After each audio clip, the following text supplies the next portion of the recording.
Welcome to this week's edition of SC and Scrappy.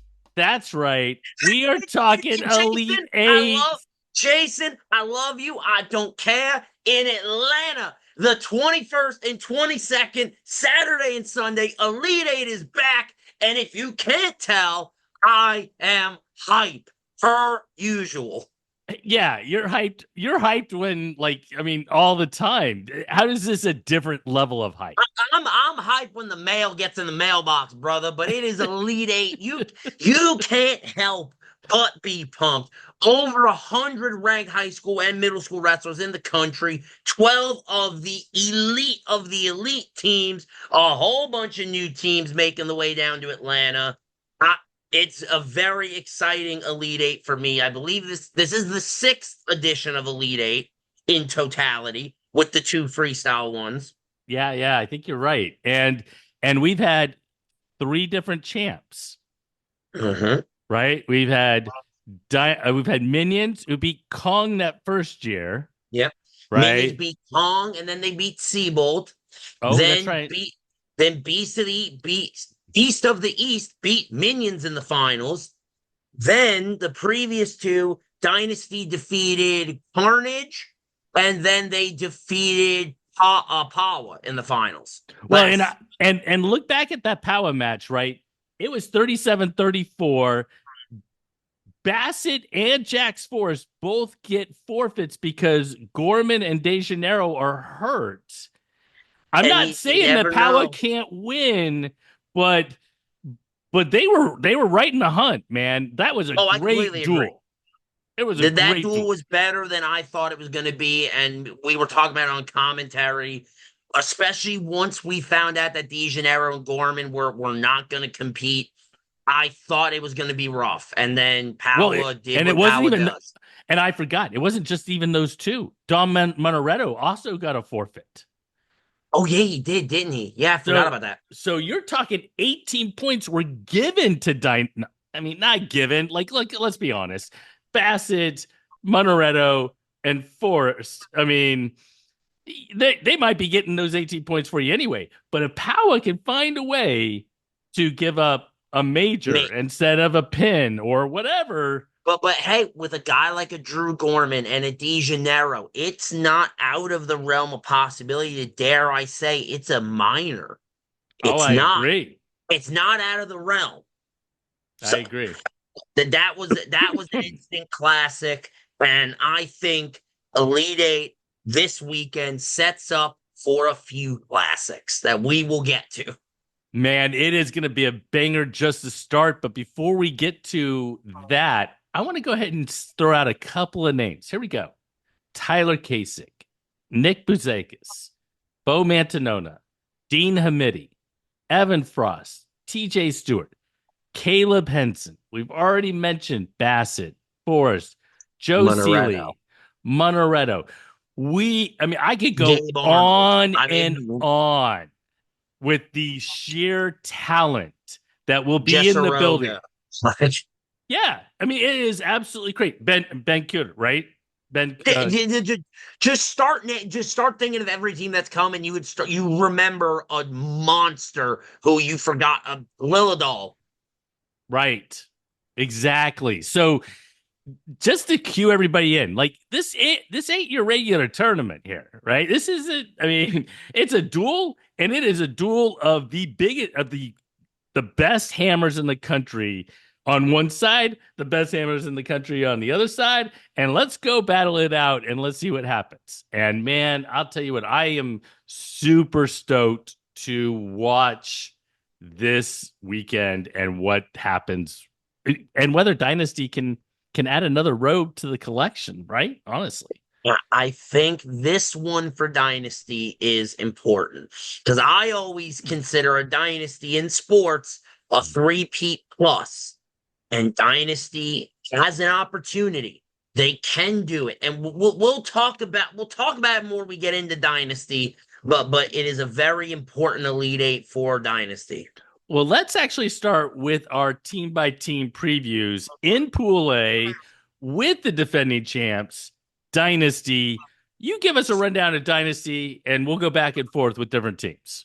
So I usually do this. I'll do it again. Dynasty coming in this week, and they are your reigning and defending Elite Eight Duels champions. But it is a much different looking Dynasty. No Bassett, no Force, no Monaretto. But please do not allow that to make you think this is by any shape, form, or fashion a weaker dynasty. To just name a few: Noble, Unlees, the Ziola brothers, Hicks, Mendoza, Askew, Oliveras, Bazalkis, Johnson, Eyes, that up top, Ephedian. They have He just named everybody on the list. they have 9 guys ranked in the top 10, not including Ben Ziola, who is ranked in the top 100 of the class of 2027. Like, this team is nasty from top to bottom. We know what you're getting at a dynasty. They're going to be well coached. They're going to be tough as nails.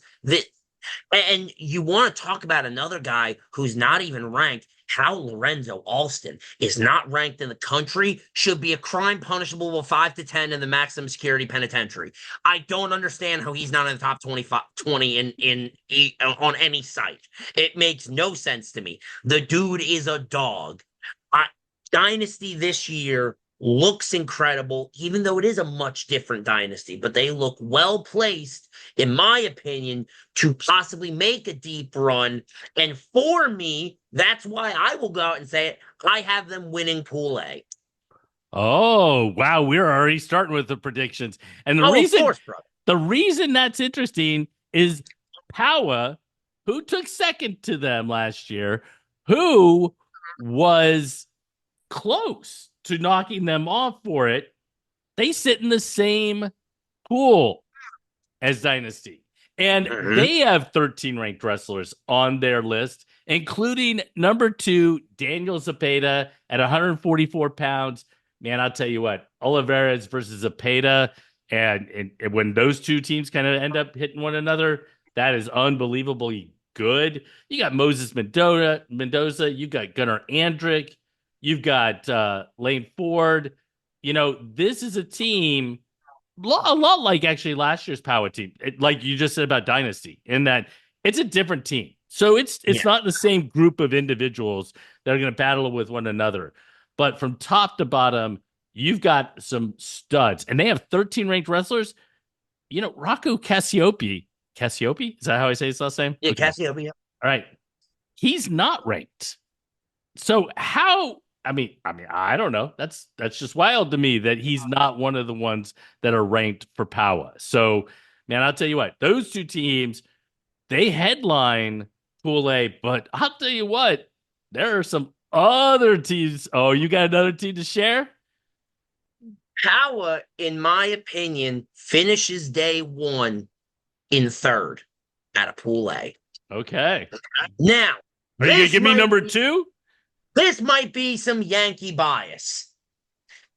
However, I do not care.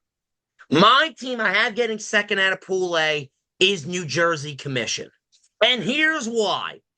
If I even need to, I'll give you their ranked guys. Number 1 in the country, Ryan Burton. Number 1 in the country, Harving Luddington. Number 3 in the country, Drew Gorman. Number 5 in the country, Anthony Harris. 11 ranked Bode Marlowe. But this is where I think New Jersey Commission is going to be a problem. You look at these unranked guys like Cole Rebels, like a Jonathan McGinty, like a Vincent Pineo, like a Brandon Dean, like a Mason Brancato, who you may not know of if you are not a guy that is tapped into the Northeast. These dudes are dogs. And I think this weekend, every name I just mentioned, mark my words, will take someone's number. I don't know who. I can't tell you who they're going to beat, but those guys will take someone's number, and you will know their name by the end of this weekend. I have New Jersey Commission coming in runners-up out of Pool A. If you sleep on them, you're stupid. I'll tell you that now. If you sleep on them, you're dumb. So I love that in that. So I don't know a lot of those names, right? But I will say I have watched Jonathan McGinty wrestle before, and he is super tough. And again, another kid who I don't understand how he's not ranked. I mean, Yeah, that's maybe one the of them. weight is just super tough. And I'm going to throw this out there to everybody, right? We don't know the rankings that we're getting here. They were provided by Elite Eight. I don't know if they're using Flo's rankings or using Rockfin's rankings or using a combination Some of of the them they make rankings. specific note of, like with Zapata and some of them they make a note that it's Rockfin's rankings for whatever reason because I don't know, Yeah. just So ego. You say that, let let's anyways. let's take us down to the southeast and your Treehouse Gang, Roundtree Wrestling Club, who, it's got a lot of Southeast flavor in it. It's got a lot of studs in that group. It also has, not surprisingly, Sammy Roundtree has connections all around the country. You can see the Bickertons coming back to wrestle for the Roundtree Gang. But then you also add in Danny Heiser, right? You add in Nico Finella. You add in a lot of others. Derek Barrows, is another name that you can look at on the Roundtree Gang. But from a Southeast perspective, let's be honest, right? I mean, I love watching Orion Mills and Cody Clark down at the bottom compete. The other Taquavius Mills up at 106. And then up top, you got Blue Stifler in the middle, Dom Bambinelli at 165, Chris Mance, Connor McCloskey, Case and Howell. It's going to be a lot of fun watching some of the Southeast wrestlers who have numbers next to their name and seeing them go out and compete against some of these other top 10, top 5, Yeah. top 20 wrestlers around the country. So where do you have Roundtree finishing? Roundtree and the team right next to them are super close for me, but I have Roundtree getting into the bracket. I have them coming in, finishing the pool play number 4. All right. And just as a reminder to anyone who has never been to the Elite Eight before, they wrestle. They wrestle what? 5 duels. They don't wrestle every single 4 duels. They don't They wrestle wrestle every 4. single one There in is their someone pool. in their pool that they will not face. That is correct. So it's worked out in the past. There hasn't been really a discussion about who kind of what the pecking order is. But what happens is the top 4 advance to the bracket. The bottom 2 advance to a bottom 4 bracket where they Yeah. compete in a round robin down there. And then we have some backside action as well. But that's what Lucas is referring to as far as trying to make the bracket, finishing top 4 out of the pool. So, all right. So, who do you have them kind of edging out? With it's them and Black Mambas for me. And I'll let you talk about Stronghold. By no means is this a slap at Stronghold in any way, shape, or form. They are a hell of a program at Alabama. I love what they're doing. You look at this Black Mambas team. Yes, you have a Dom Morrison ranked number 9 in the country at 113 pounds. You have Christian Fretwell at 132 pounds. Black Mambas is going to be predicated on 138 pounds to 215. To not say names for a moment, but ranks 22, 24, 9, 8, 9, 15, 4. And then you have Landon Jobber Spence at 215. Again, how he's not ranked, beyond me. I have no words because I'm pretty sure he beat Ben Schultz, who's ranked number 9 in the country. I'm pretty sure he has a win over him at like Iron Man or Beast. I could be wrong. But at any rate, that team is predicated on the midweights to the upper weights. If you go into the back half of a dual meet losing to Mambas, you got a tough row to hoe. You have a tough row to hoe. Now, on the flip side, you got to be ready to, withhold their run.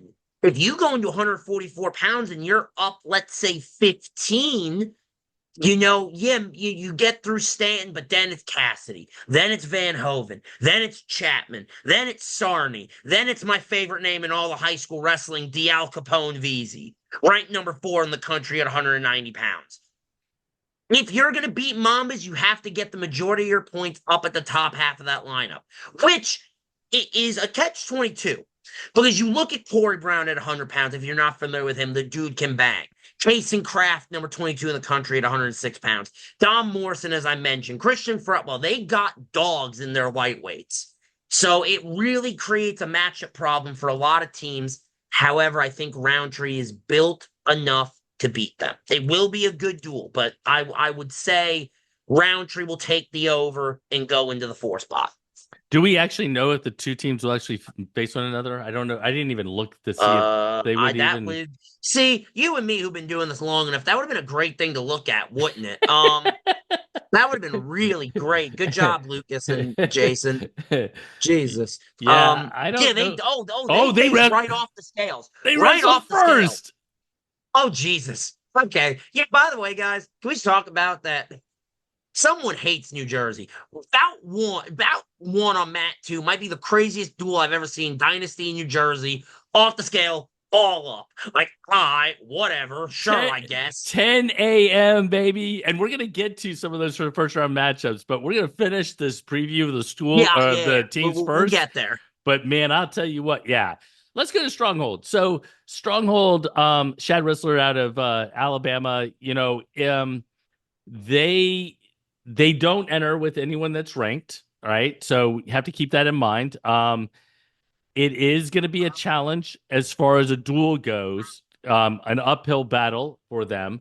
But that doesn't mean that there can't be a lot of individual success for Stronghold. I mean, let's be honest. Like last year, Mason Ellis won some really great matches. Deshaun Poe won some really good matches over some really tough kids.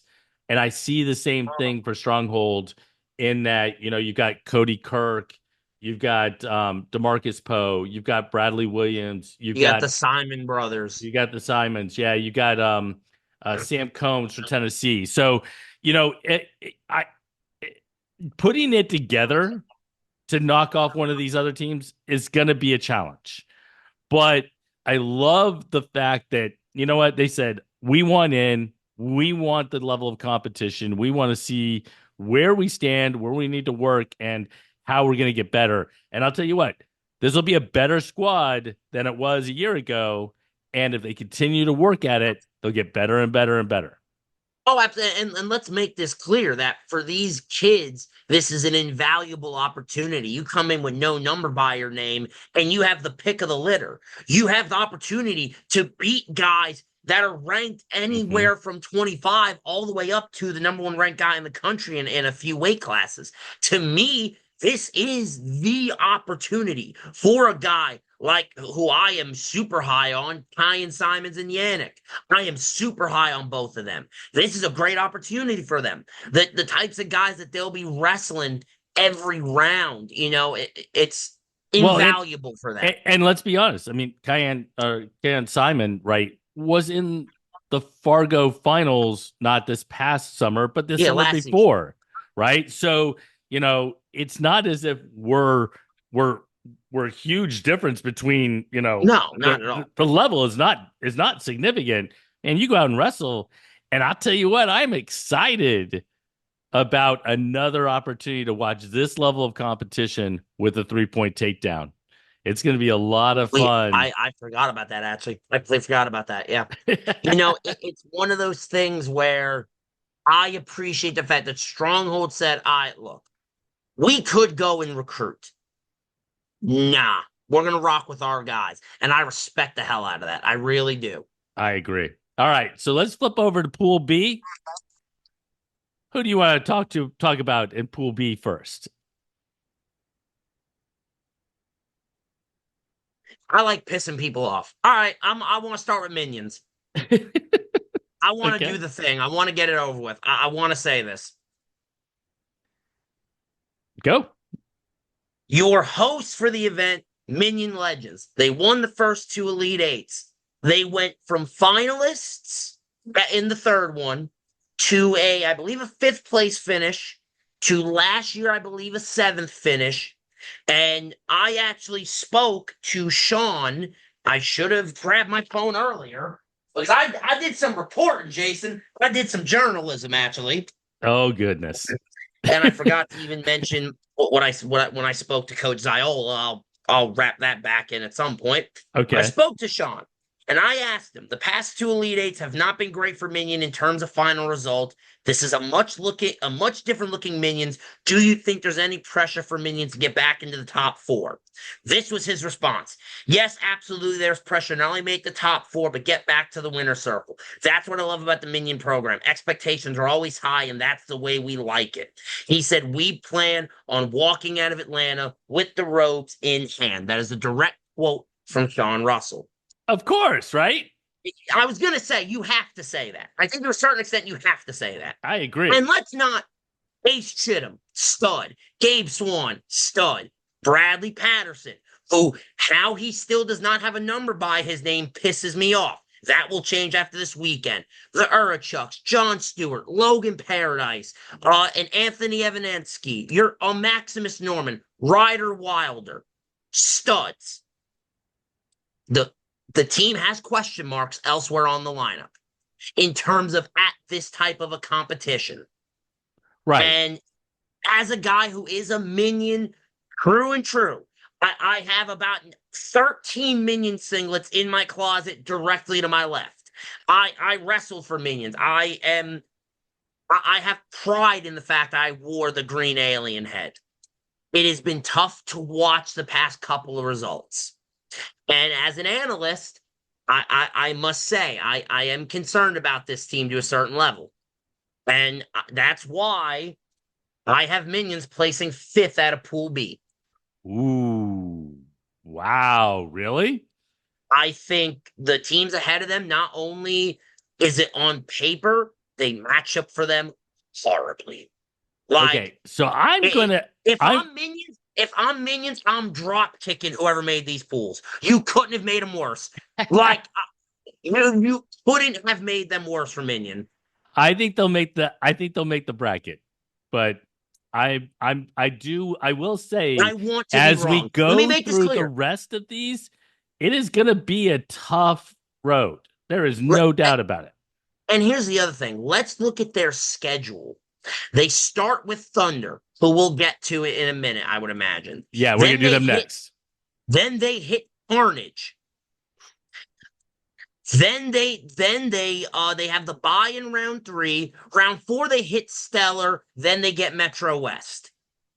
So they don't wrestle Beast of the East. They don't wrestle Beast of the East. Who, funnily enough, looking at Pool B, Metro West they match up well against. The team ahead of them I have that I think is most vulnerable to Minions lineup is Beast of the East, and they don't even see them. Minion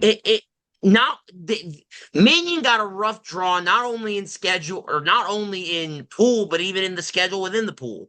And do I think there's opportunities for them to knock off Thunder and maybe Carnage? Yeah. But outside looking in, I hate doing this as a Minion guy. I gotta call it like I see it. I see him in 5th. I want to be wrong. I want to be wrong. So let's jump to Thunder and is that their first round matchup? Yes, that is 10 a.m. in the morning. So I think that's the matchup for Minions. I think that's an important matchup. I think it could dictate where they finish. I mean, obviously they're going to wrestle 4 matches, so it will have an impact on where they finish. But I think that it's definitely one to watch. And I'll tell you what, you've got it, man. I love watching Alex Rosas wrestle at 113 pounds. He and Bradley Patterson.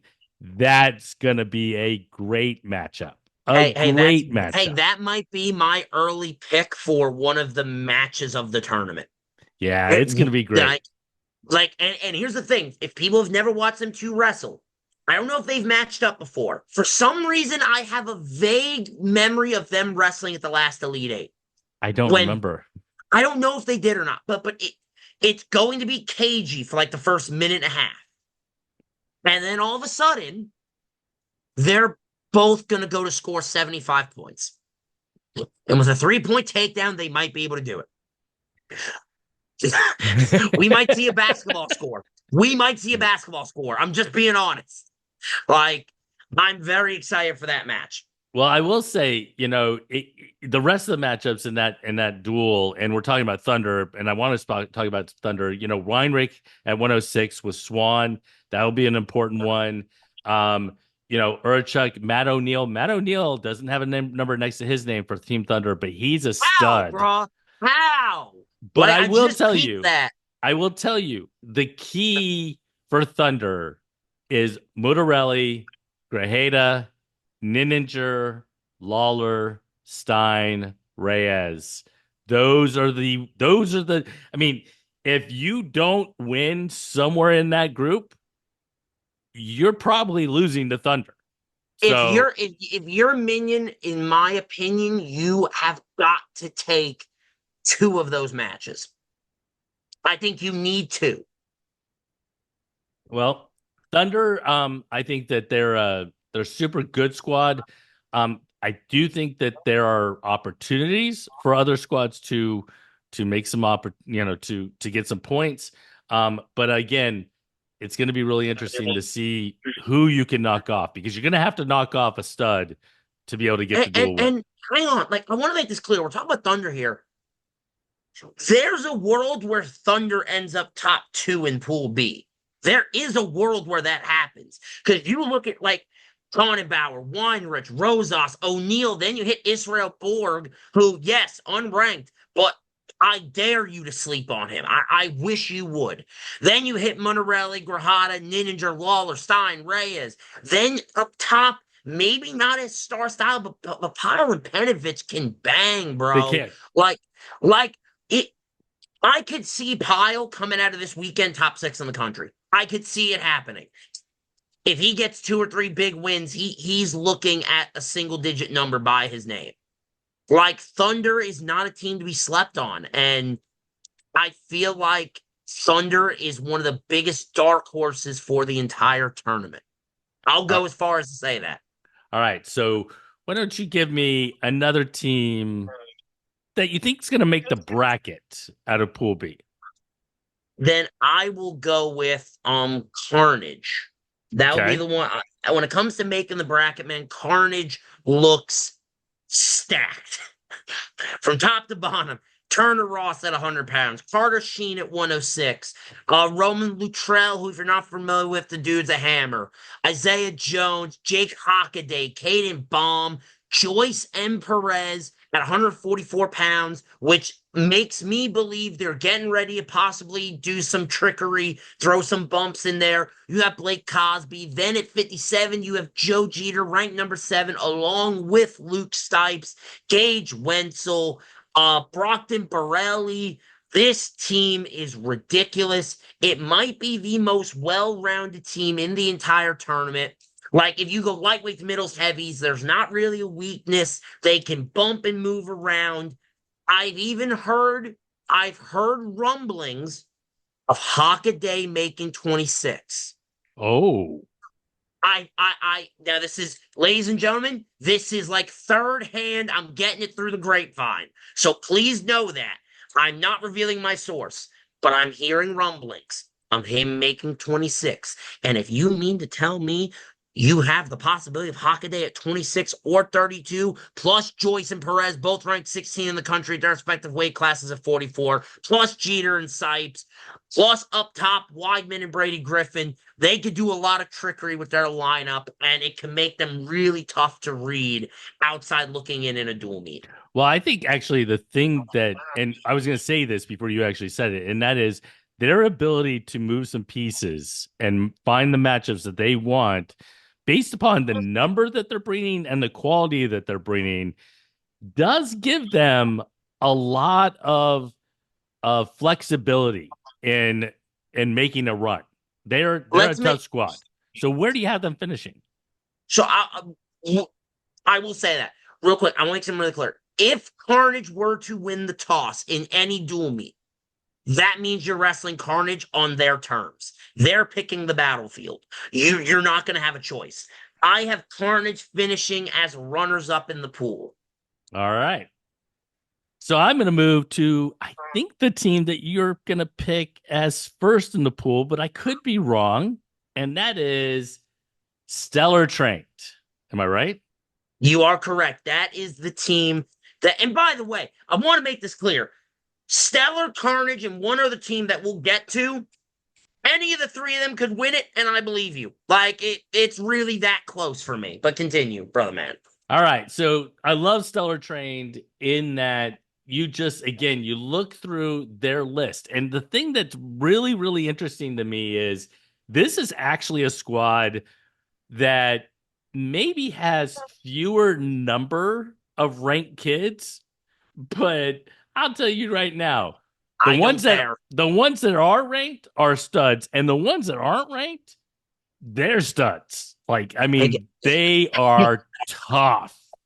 if y'all don't happen to know the names of Blaze Mill, I don't know how to say his last name, and Max Spees, boy, I bet you will after something. Boy, I bet you will. Because they gonna drop a hammer on somebody. I don't know who. Someone's gonna get unlucky and get whopped by both of them. Well, and then you also have a lineup that includes Aaron Seidel, number 2, Colin Gage, number Number 4, four. Colin Rath, number 3. And one of the things that Stellar comes in that is I think a pretty good thing to have in your back pocket, and that is the Bechtolds up top at 215 and 285. So those are areas where you have a stud heavyweight, you might be able to, or a stud 215 in heavyweight, you might be able to pull And some serious points. I'm going to throw this out there. Because again, I did some journalism for this one, brother. I've been hitting the text messages and I love it. all I'm going to say is this: 190, 215 on Stellar. There is a possibility it will be that there is a different human getting in that spot Oh, that is really? ranked in that is ranked in the top 12 in the country. Okay. Now, again, everything I'm getting in that sense is, I will very much openly admit, it is third hand.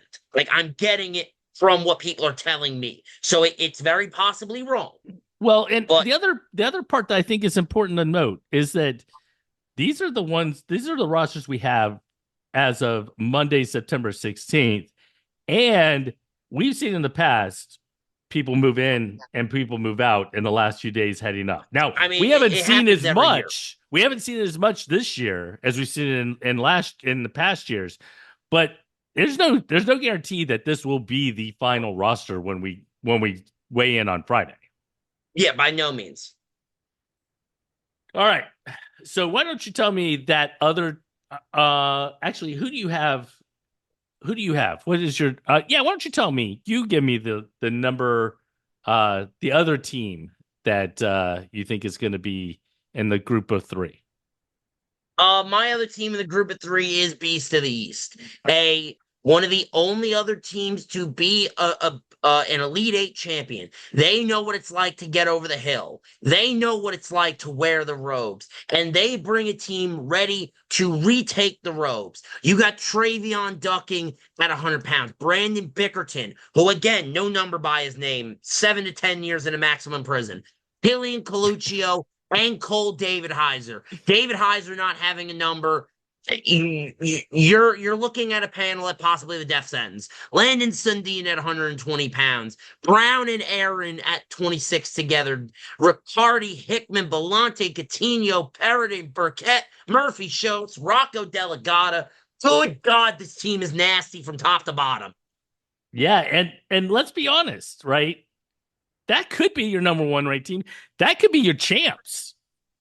Oh, I genuinely think there's 6 or 7 teams that if you tell me they win this event, I believe you. Yeah. Yeah. Like, I genuinely, like, if you said to me, they need some things to happen, but we talked about earlier. If you tell me they need some things to go the way, but I'm picking Thunder, I might disagree with you, but it's possible. This event is so deep this year. Like, there isn't a clear one to me. There isn't really even a clear top 4 to me. This Yeah. event is so good, and Beast of the East not only coming back, but coming back with such a ridiculous lineup is awesome. All right, and we're going to finish up our previews of each of the squads with Metro West. And Metro West, like several of the others, they've got some number 25, number 24, number 23, number 20. But if you don't know the names on this list, right, they are some studs. And again, another group that look, they sit in this pool, which is going to be super, super tough. And I don't know. I mean, I have watched, what was it? Was it last year, 2 years ago? Joel Adams, I think, no, was it Lynn? I'm trying to think of Joel Adams. It was also an Oklahoma kid. It was an Oklahoma kid who was like ranked number 6 in the country, who was like 1-3 on day one. I mean, It might it have is. been him, actually. Do you remember who that was? It might have been Joel Adams. No, I it vaguely wasn't. It remember wasn't you, Joel. but I remember you and me He talking about. lost. I don't remember who it was. It was like a kid who was 126 pounds or so. So he was smaller than Joel Yeah, Adams. It doesn't yeah. matter. But my point is that you've got some studs in this lineup. Any of them, right? A Dom Wilson, right? A Hunter Sturgill, who we know down here in the Southeast. Elliot Humphreys, who's ranked number 12, the highest ranked wrestler for Metro West. They can all put wins against anybody else. Yeah, go ahead. I'm sorry. I think it was Aiden Thomas. Was it Aiden Thomas? I don't think it was Aiden. I think. Mm-mm. Sorry, I'm gonna be stuck on this. Yeah, I'm dead. I'm dead in the water for the whole day. That's what I'm gonna think about the rest of the night. It doesn't matter. Thanks. Doesn't matter. All right. So who are your top 4 out of Pool B? Out of Pool B, I have it Stellar, Carnage, Beast of the East, Thunder. That's right. I forgot we started with Minions not making the bracket. All right. So let's jump. Hold me to it. And I want to be wrong about Minions. I want them to win this. I am a homer, damn it. I wrestled for Minions. I want them to win it every year. But hold me to those predictions. As we come towards the end of this conversation and this preview of the Elite Eight, we got a couple more questions. Question number one, because we spend all day 5 rounds in pool action and we kind of know those matches, we don't know day 2 matchups, right? Yeah. At this point in time. So we really have to stick with kind of what we know that's right in front of us. What is the best weight class to watch in Pool A? So I went back and forth with this because Okay. there's a couple of really, really tough weight classes. But in the end, we might have a last minute change. Hang on. Okay. It's 190 pounds for me. And here's why. Okay. All right. Number 1 ranked Harvey Luddington. Number 3 ranked Carson Thomas. Number 4 ranked the Al Capone Veazey. Number 7 ranked Lane Ford.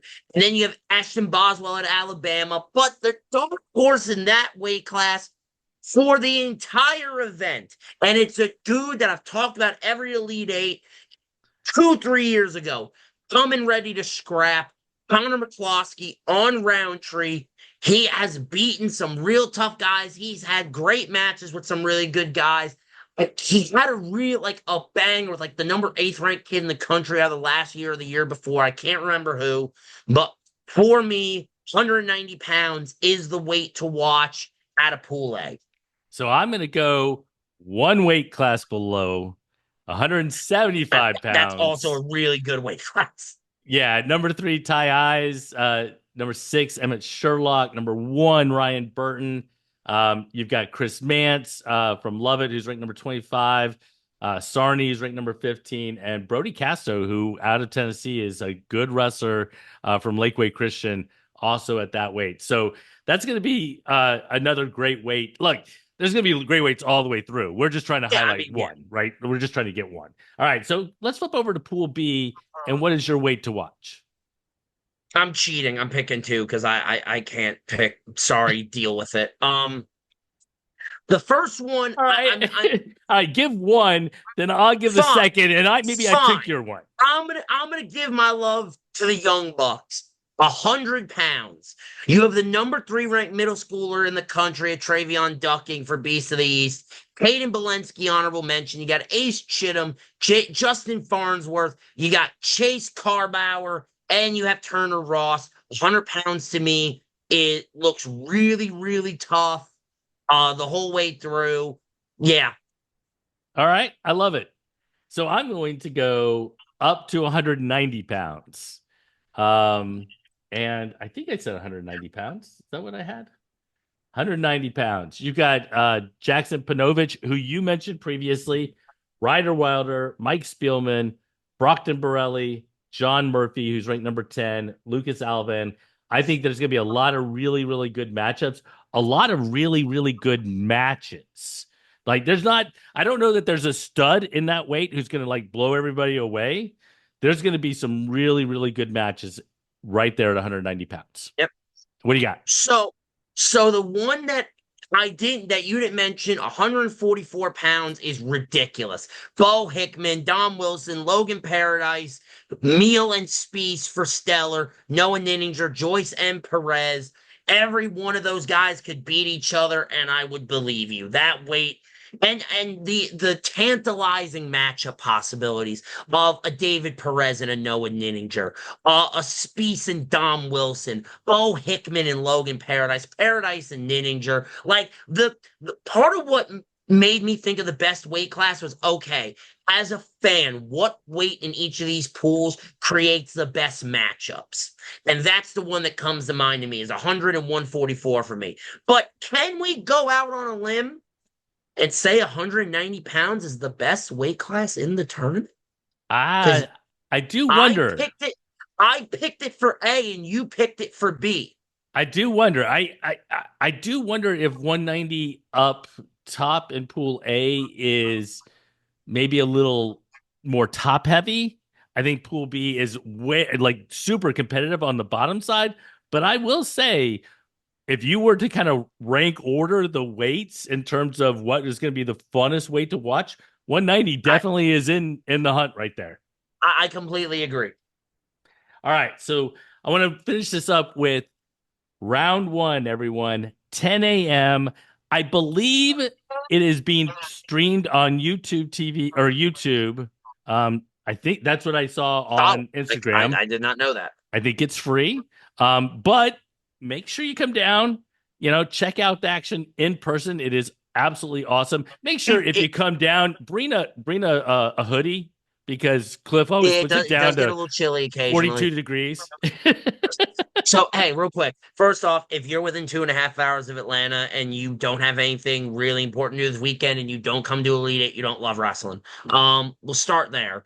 Maybe even a little further. I might go as far as say 3.5 hours, but then again, I know I-85 is going to be ridiculous on the way home, so I wouldn't blame you. um, 30 ranked matchups at 10 a.m. What? That's ridiculous. That's just round one. That's ridiculous. That's just that's round one, everyone.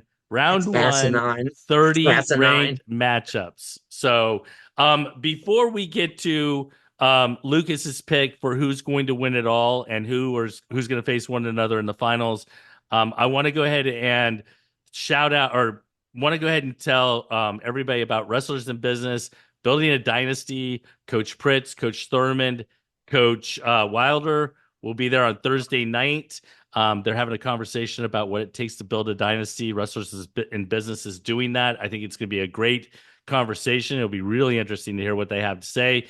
And you guys need to tune in next week when Lucas and I begin our countdown of the top 25 wrestlers in the state of Georgia since 2000. And I'll tell you And what. some of y'all that are making these lists, I might be asking to take some of y'all's wrestling cards away. Like some of y'all are doing some asinine nonsense. Like I'm saying this. Oh, look, I think I'm elite. There's a lot of y'all that I will screenshot and put people out there. The ones y'all that are putting me ahead of like Taylor Luan, listen, right? Like, come on, gang. We're not doing that. I'm sorry. I love the fact that I'm going to pick a top 25. You're going to pick a top 25. And you know what? I've got like 70 people now, 70 people who have put in their votes for the top 25. So we're going to craft together a fans vote and see how different it is from you and I. It's gonna be so much fun, dude. If I don't make that list, the ones who didn't rank me, we're running a fair fade at some point. Like it's got to be with the hands. All Got to be. right. So let's go back to the final 3 o'clock on Sunday afternoon. It will be who versus who. I have it stellar trained going one on one against Dynasty. Okay. And who does Dynasty pick up a robe for the third time, or is Stellar Train take the robes to PA this time? You know, I love being the one to call the upsets. I have been known to call some wild upsets. I have been known to have signs made about me brought to state duels, and then when they lose, repost them, or in the case of Central Carroll, when they actually win, have to like just say fair play to you. You're also one that might have some brain damage, but it's okay. Go ahead, continue. Oh, might. What are we talking about? Might. Like, let's not lie to each other. We're all friends here. So, Dynasty 3-peat. Dynasty three peats. All right. I And have that. If the bracket goes the way I drew it up, like with I have them knocking off Thunder, Carnage in the sems. I have Stellar going through Power and then New Jersey Commission in their semifinal to get to the finals, where I think them and Dynasty have an absolute. I'm talking. It is a bar fight in a phone booth between a leopard and a king gorilla. Like it is the brawliest brawl you can imagine. Pick the two drunkest, biggest people you can find at one in a bar in Dublin, the other one in Stuttgart, and they're swinging. That's what's going on in the finals at 3 p.m. on Sunday. all right. Finish us up with one final quote. What did you learn from Coach Ziola? Oh, I thank you for circling that back. Thank you. Because for those that don't know, and this is where people are going to get mad at me, Coach Ziola and I do talk decently often. So my question to him was this. Dynasty's won two in a row with a very elite core. This Dynasty roster does not see a lot of that core. People will use this to question the team. What is your response to those comments? This is why I love Coach Ziola. A lot of our guys from years past are knee deep in in the recruiting process with officials and home visits as well as world championships and who's number one. Our team remains locked with tough men who are ranked and have been successful at the highest levels. I say, look at these rankings and accolades. These guys passed the eye test, BBFL.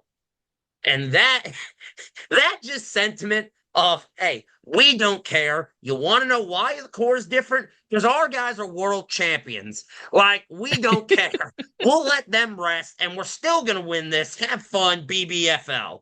All Man, right. it's tough to pick against Dynasty for me. It really is. Top to bottom, they're elite. They're well coached. They know their jobs.